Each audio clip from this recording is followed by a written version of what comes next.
Hoy estamos aquí con Carlos Mendoza, ingeniero, militante de formación marxista, escritor, cofundador de la organización político-cultural Tesis 11, de la que fue presidente desde el 2004 al 2023 y hoy día sigue perteneciendo a dicha organización, participando activamente de sus comisiones de estudio.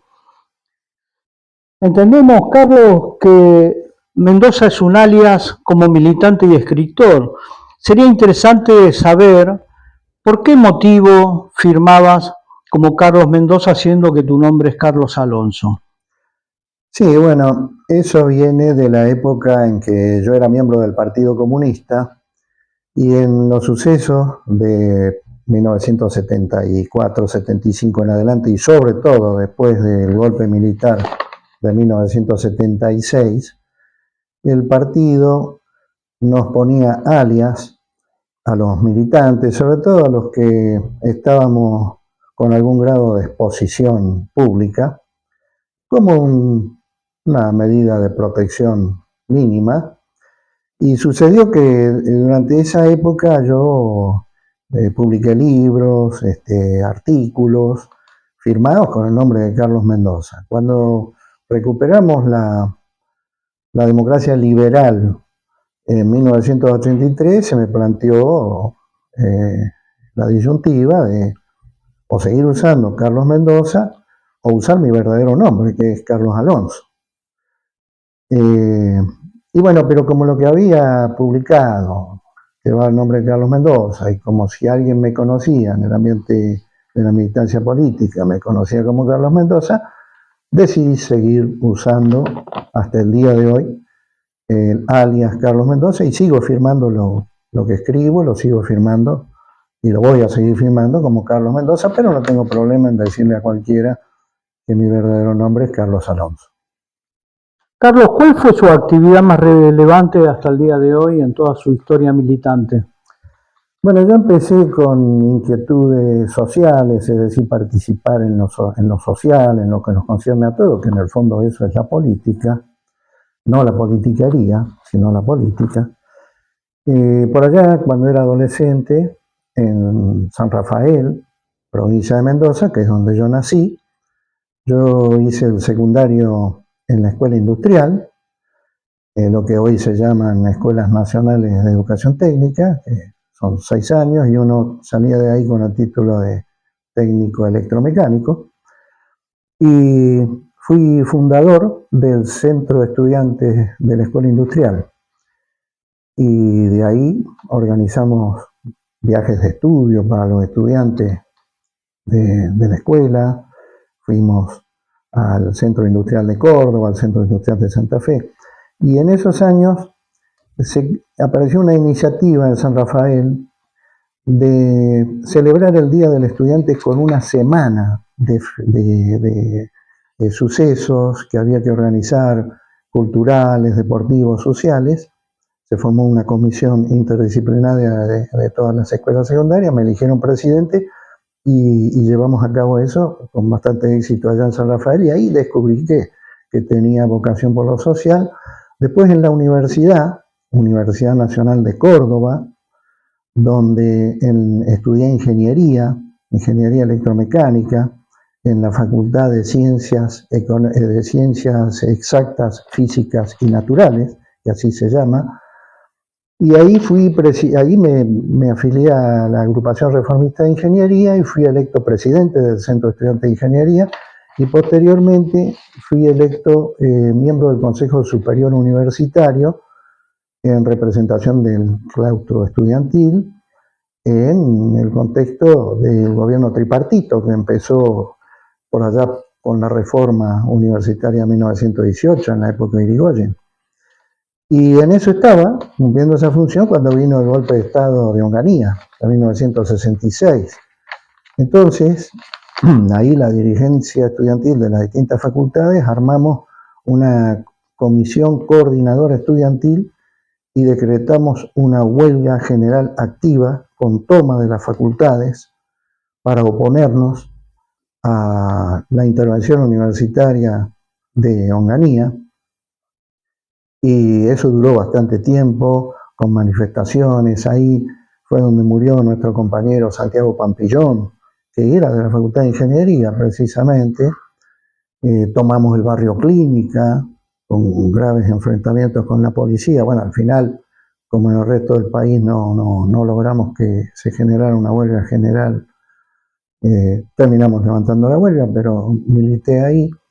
Después, ya como ingeniero, por cuestiones profesionales, vine a vivir a Buenos Aires, donde trabajaba, y me afilié al Partido Comunista en 1973, donde milité parcialmente en la Liga Argentina por los Derechos del Hombre y parcialmente en el Centro de Estudios Victorio Codovila, que dependía del Comité Central del partido, donde fui responsable de la Comisión de Economía Política.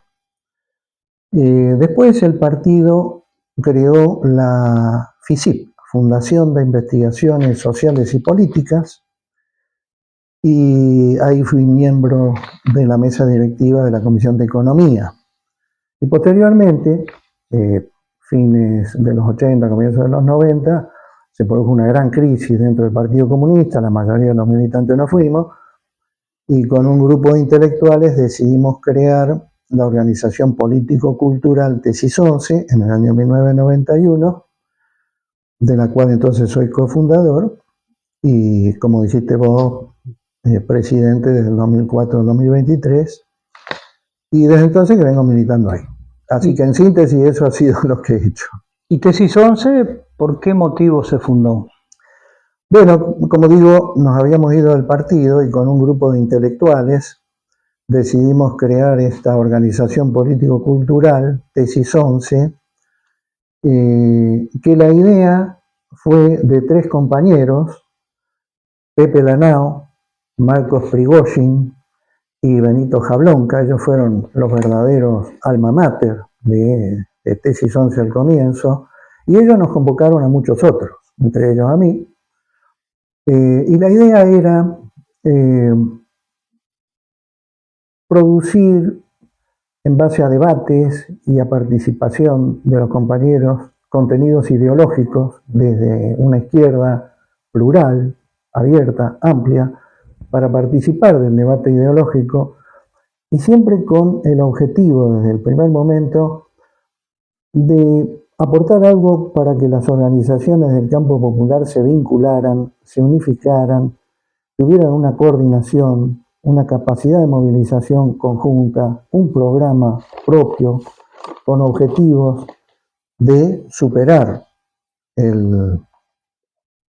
la situación de dependencia económica del capitalismo argentino.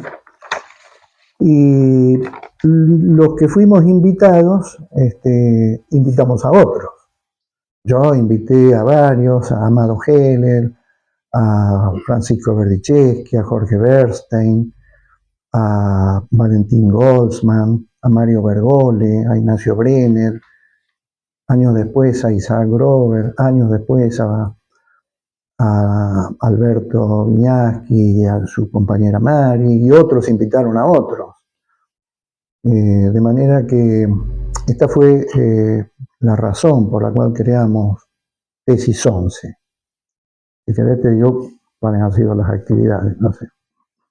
Sería interesante conocer, sí, por lo menos a grandes rasgos, qué actividades y con qué personalidades invitadas también se transcurrió el trabajo en común. Sí, hicimos a lo largo de los años, porque yo estoy hablando de que Tesis 11 se fundó en 1991.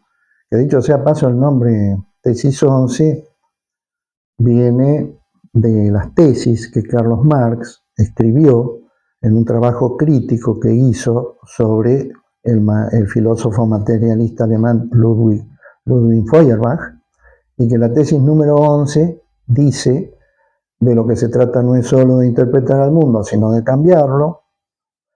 El ser humano no debe ser un objeto pasivo de la historia, sino un sujeto activo, que no hay que conformarse con la realidad tal cual es, sino intentar cambiarla. Y la idea de ponerle Tesis 11 vino de un compañero, filósofo, que había pertenecido al Partido Comunista, que también se fue del partido en esa época, Abel García Barceló. Y bueno, nosotros hemos hecho varias series de debates con 3, 4, 5 compañeros en cada mesa de debate, series que han tardado 2 años cada una, donde hemos traído a dirigentes sindicales, sociales, político-culturales.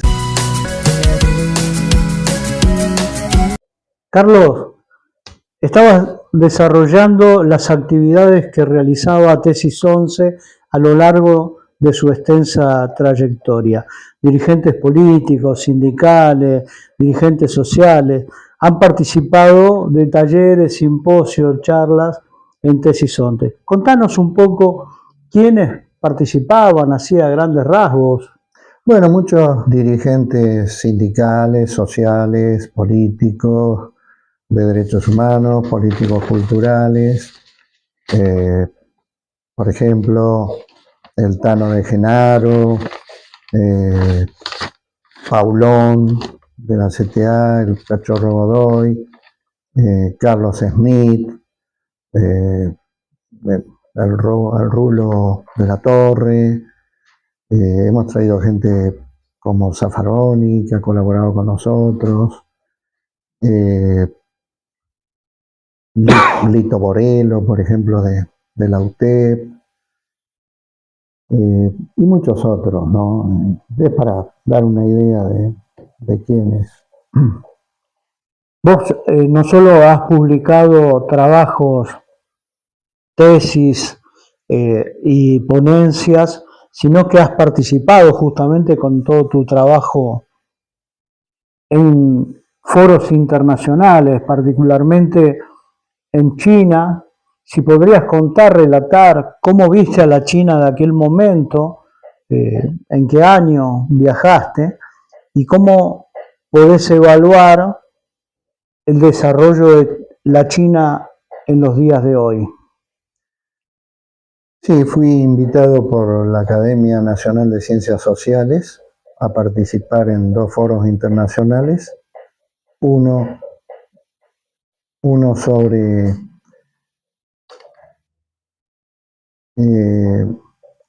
socialismo en Beijing y otro sobre la política de Mao Zedong denominada línea de masas, donde presenté ponencias. La primera sobre historia de las crisis capitalistas en Argentina, en el mundo, y luego la otra sobre en América Latina cómo las organizaciones sociales desarrollan movimientos sociopolíticos, lo cual se emparenta con la idea de Mao Zedong de trabajar con las masas. Él siempre decía, con las masas todo, sin las masas nada. Y bueno, ahí tuve la oportunidad de confraternizar con compañeros del Partido Comunista Chino, que en esos foros habían representantes de todas las provincias de ellos. Y asombrarme, por otro lado, visitando Beijing, un poco Xiantán, del extraordinario desarrollo edilicio, desarrollo de infraestructura de transporte y de todo tipo que yo pude ver ahí, buen nivel de vida de la gente, no había pobreza, no había indigencia, no había gente en condición de calle, no había gente vendiendo cosas en los medios de transporte para ganarse la vida. Y aparte de esto, que ya realmente me asombró, y eso fue en el año 2014. Después de entonces han tenido un desarrollo extraordinario, porque el desarrollo de ellos es acelerado. Bueno, yo les preguntaba sobre, por ejemplo, el concepto marxista del internacionalismo. Y ellos me decían que la forma de hacer internacionalismo de ellos desde el gobierno es desarrollarse económicamente de manera científico-tecnológica, de desarrollar el nivel de vida, de educación y de cultura del pueblo chino y relacionarse con todos los países del mundo desde el punto de vista económico, comercial, diplomático, político, cultural, en lo que ellos llaman ganar-ganar, o sea que las partes con las que ellos, los países con los que ellos tienen relaciones económicas, tengan mutuamente cosas para ganar y sobre todo no intervenir en las cuestiones internas de los países con los que ellos trabajan y tampoco en la política exterior de esos países. Y ellos consideran que eso está generándole a los países del sur global una alternativa de multilateralismo, ya que alrededor de China se ha creado el BRICS, organización en la cual los países, por ejemplo, del sur global político, encuentran alternativas aparte de Estados Unidos y Europa, lo cual les da más posibilidades de desarrollo. Y desde entonces hasta acá uno puede ver en documentales el extraordinario desarrollo económico, científico y técnico, educacional, de prevención de la salud, de infraestructura que ellos vienen construyendo. A la par del desarrollo de la República Popular China, el multilateralismo está en disputa con lo que nos parece a nosotros un acto desesperado del gobierno norteamericano de Donald Trump, que ejerce la presidencia en Estados Unidos como un dictador. Parecería que el terrorismo de Estado es su política a aplicar contra otros países, contra otros pueblos, y un poco lo demuestra el secuestro del presidente legítimo en ejercicio de la República Bolivariana de Venezuela. ¿Cómo crees que de aquí para adelante se van a desarrollar los acontecimientos justamente en este mundo en disputa? Bueno, yo creo que hay que ver una cuestión de fondo. Estados Unidos está perdiendo la carrera económica, sobre todo en la parte industrial, también científico-tecnológica, de nivel de vida social de los pueblos, con China y yo diría en general con muchos países miembros del BRICS. Y sobre todo que estos países del BRICS han decidido comerciar entre ellos en sus propias monedas sin pasar por el dólar. Y esto está afectando gravemente la gran ventaja histórica de la que ha disfrutado Estados Unidos desde el final de la Segunda Guerra Mundial hasta acá, que es que su moneda nacional es la moneda internacional, lo que les ha permitido tener enormes déficits financieros y enorme déficit comercial año tras año y acumular una enorme deuda externa, porque total le daban a la maquinita de emitir dólares, porque total eso lo distribuían en todo el globo terráqueo, pero en la medida en que el dólar va dejando de ser utilizado por cada vez más países en las transacciones comerciales, inevitablemente ellos ven que el dólar, su moneda nacional, va a dejar de ser moneda internacional, quedándose como moneda nacional, y eso para ellos es un gravísimo problema, y lo ha dicho el propio Trump. Que el dólar deje de ser moneda internacional es peor para los Estados Unidos que perder una guerra, lo ha dicho él. Y yo creo que lo que le va quedando a Estados Unidos como superioridad es la parte militar. Es una extraordinaria potencia militar y saben que cuanto más tiempo pase, más se va a profundizar la diferencia en contra de ellos con relación a China y otros países, y también desde el punto científico-técnico, y quien dice eso termina siendo también desde el punto de vista militar. Por lo tanto, están usando lo que les queda, la fuerza militar, y sobre todo en la zona de influencia de ellos.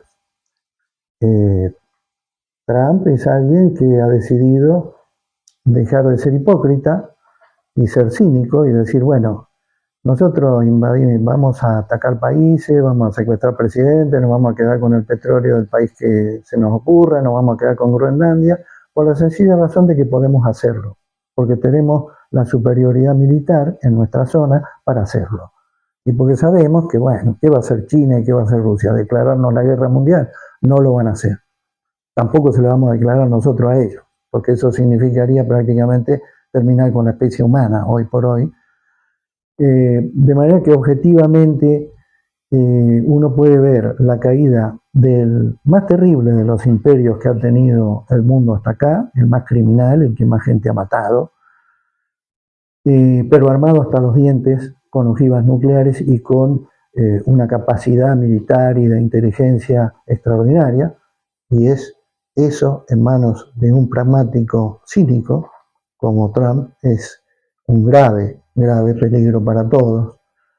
Pero bueno, ahí están las dos cosas, la contradicción. Por un lado, China, los BRICS, se están desarrollando mucho más que Estados Unidos, Europa y Japón. Por otro lado, se están saliendo del dólar y usando su propia moneda, lo cual está colocando a Estados Unidos en una situación objetivamente cada vez más grave, más difícil. Y por otro lado, esta potencia forrada hasta los dientes de armamento. Argentina está alineada prácticamente como un país que ha perdido su soberanía en relación a Estados Unidos, Inglaterra y el gobierno de Israel encabezado por Netanyahu. Todo eso lleva consecuencias políticas a nivel internacional, pero nos parece que fiel reflejo de la crisis económica y social provocada por el gobierno de Milei en la Argentina, en la aplicación de estas políticas como un vasallo en esta época de las potencias extranjeras. Desde Tesis 11, ¿cuál es la visión que tienen sobre este fenómeno? Bueno, primero que suscribo todo lo que acabas de decir como análisis de lo que está pasando con Argentina bajo el gobierno actual de Milei, pero a lo que voy, o lo que nosotros creemos, o muchos de nosotros creemos en Tesis 11, porque hay que tener en cuenta que Tesis 11 es una organización de izquierda, pero abierta, plural. Acá hay peronistas, hay comunistas, hay trotskistas, hay radicales de izquierda, socialistas de izquierda, hay independientes. Lo único que nosotros enfrentamos todos al neoliberalismo, que es la política actual de los grupos oligopólicos concentrados que gobiernan al mundo. Ahora, ¿por qué está Milei? ¿Y por qué puede hacer esto? Porque los sectores populares lo dejamos.